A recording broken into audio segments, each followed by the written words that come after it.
somebody has a bad habit of listening to music.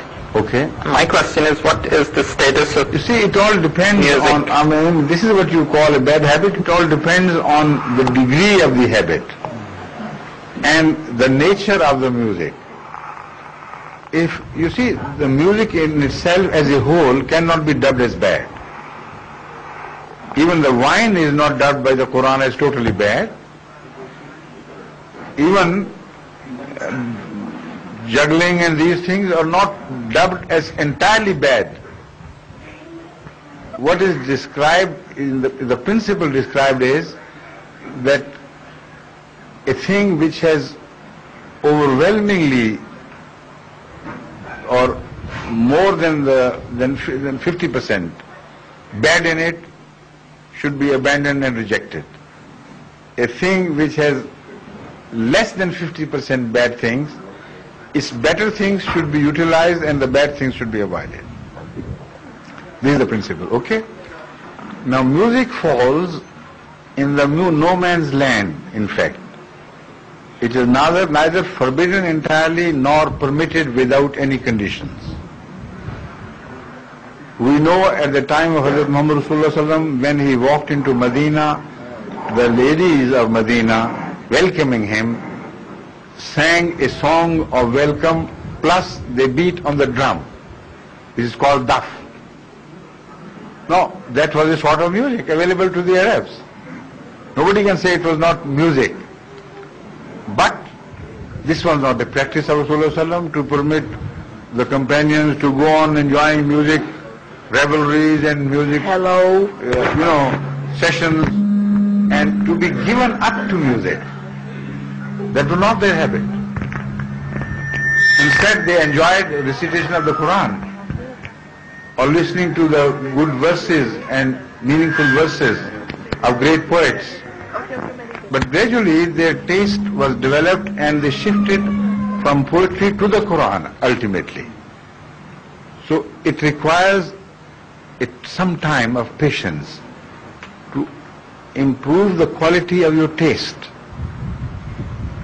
And without that, to abandon certain things would be rather cruel. In these things, it's a matter of taste. In some other things, the matter of prohibition is fast and hard, and you can't change it. You can't say, I have to improve my taste for water before I can stop drinking wine. No, that will not be permissible. Because wine is forbidden, and what is forbidden is forbidden. But music does not fall into that category. For that you can acquire a wise approach of systematic, gradual deliverance from that habit. You understand? Got it. And as far as the pop music is concerned, I don't know how people can tolerate that. Just sheer nonsense. No, I don't disrespect music altogether because I know the classical music had some nobility in it. It brought up the best in man in a way that man would not understand. But the music writers were noble-minded. They wanted to bring, even if the theme was miserable, it wanted to bring the question of misery of others to the listener of music, that the others were suffering. They became sad without anybody naming the people, without any tale being told in words. The music delivered all these things. And they became sad and they started crying, not knowing for what, but when they came out of the music halls, they were nobler people than before. So the music served a purpose, a noble purpose.